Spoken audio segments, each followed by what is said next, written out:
going to start off with pleasantries, right? Of course we are. But then we never know. And then let's get right to it. Speaking of that, to be berated. Yeah, why not? Merrill, are the Falcons for real? I don't think there's any doubt they're for real. And then not to doubt the Falcons last year that we saw go 5-0 and then fall apart. Yep. We'll just start with their offense, then we can get to their defense. They probably have one of the most exciting offenses in football. The Steelers would play a role in there. But they do one thing more and better than anybody in football. They have a lot of misdirection, a lot of flow action, and something they have used up to the Denver game, but they really exposed Denver with it, was the use of their running backs. And if you heard Matt Ryan talk in his press conference, he said something that would probably go by your ears. You probably wouldn't think that much about it, but it's so true and it's so valid. He said our running backs run routes like wide receivers. And I'm telling you, if you took the numbers off their backs and then you watched them, you would think that. Because I'm just watching a couple things from getting ready for some other shows. I'm like, I'm going to tell you this. There's a lot of receivers that struggle running routes like this. And here's the advantage. You're running against linebackers who are playing outside the box, who have no business being out there oftentimes and don't want to be out there. So offensively, I don't think there's any question they're legit.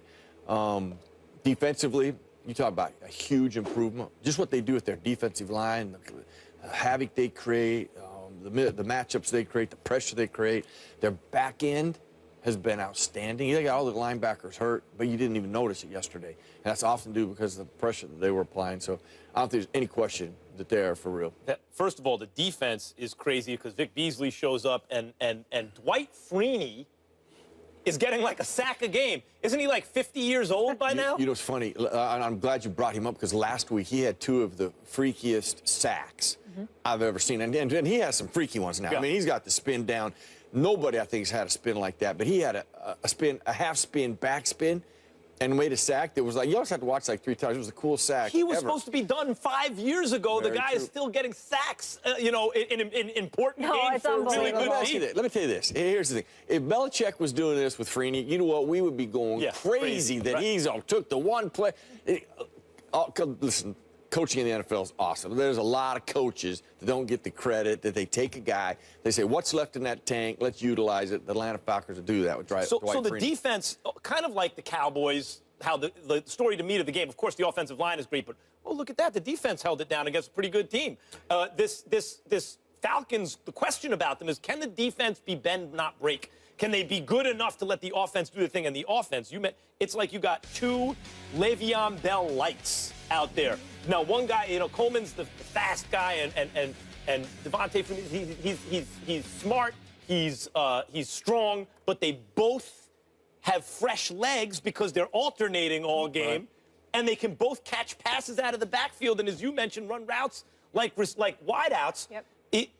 Of course they're for real. Of course they are. Stephen A? Well, if they're for real, that would mean that the Minnesota Vikings ain't necessarily the best. I just wanted to throw that thought out there. Having said all of that, let me say this. Matt Ryan is playing lights out. Give credit where credit is due. There is a name that people have not brought up.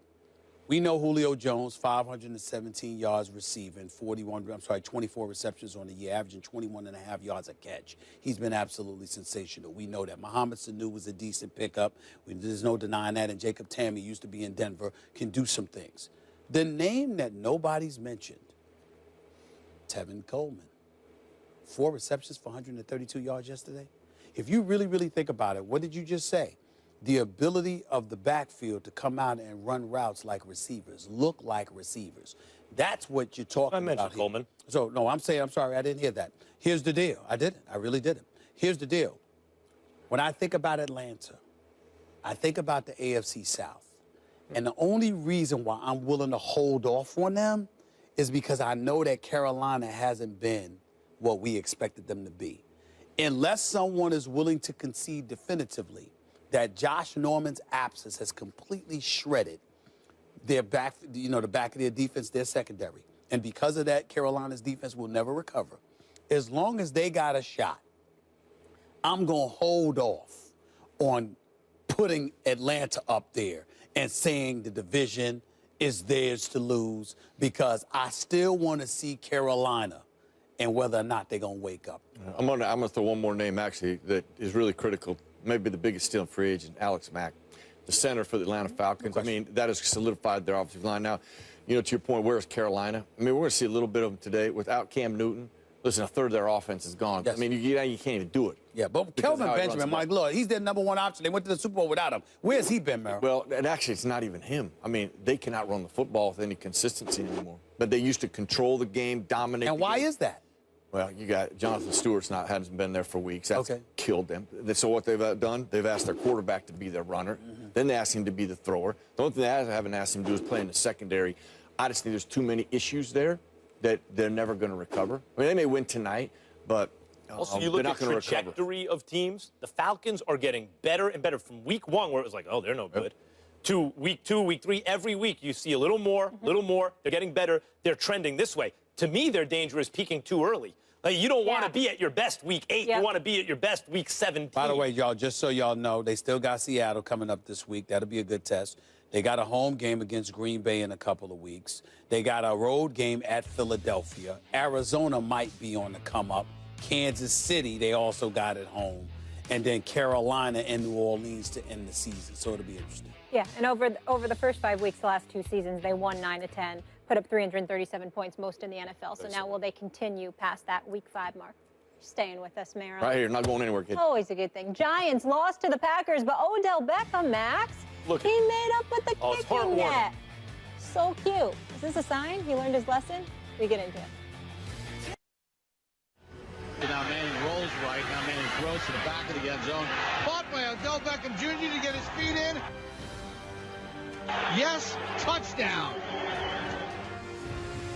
Yeah, we hugged it out. You know, last time I hit him, he hit me back. I told him it was a good hit. I said from now on we can be friends. It is what it is, man. You gotta have fun. You gotta have fun. The things we cover. It wasn't all bad news for the Giants last night in the loss to the Packers. Odell Beckham caught his first touchdown pass of the season. He even made up with, as you just heard him, with the kicking net that he infamously had an issue with during a loss to the Redskins. Stephen A., do you think Beckham has now learned the error of his ways? Nope, he hasn't. And I'm going to tell you why he hasn't.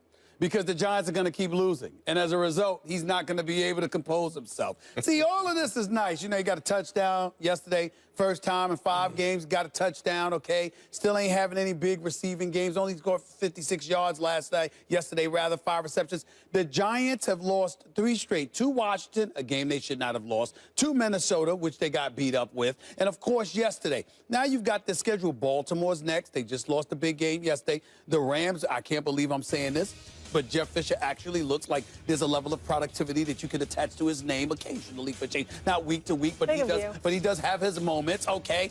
And then you got Philadelphia, Cincinnati, got Pittsburgh coming up on the schedule, Dallas coming up on the schedule, Philadelphia, Washington, Detroit. Standard issue schedule. All I'm saying to you is that, yeah, it's a standard issue schedule, but the Giants aren't living up to their own standards for a plethora of reasons. Now, that doesn't mean that it's going to be Odell Beckham Jr.'s fault. And I don't believe, even though he's got to mature and can't lose his composure, all I'm saying is there's so much that's going on with this team. I don't think that he's going to go the rest of the season without you seeing him implode emotionally, because I want to implode emotionally watching them, and I ain't even playing. Including yesterday, including last night, where the O-line did its typically bad job of protecting Eli, of blocking for the run. Of course, part of that's because your starting running backs who know how to help there aren't there. By the way, Eric Flowers, the first-round pick, who I thought was the most talented offensive lineman in that draft, he's very, very young. And O-line's really a skills position, but he had an altercation with an ESPN reporter in the locker room afterward. You know, the O-line, Eric Flowers, the left tackle, who hasn't played well.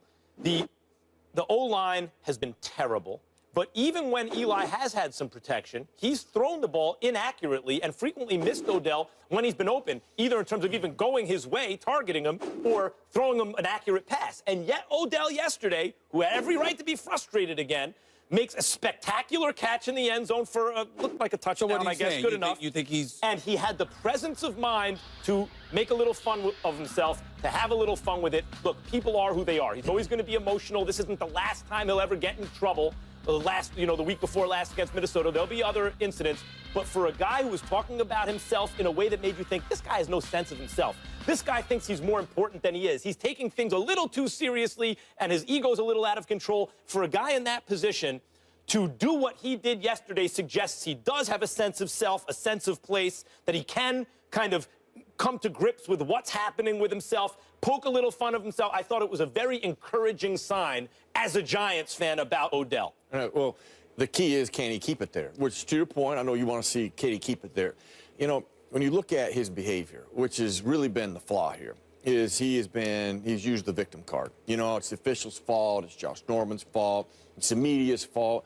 You know, and he threw the media out there, you know, he never once said, quit showing my great catch. Now, he didn't get mad at that. He was fine showing that, but then when the table turned, he didn't like that. So what has to ultimately change is your behavior. You got to accept accountability. Only Josh can do that.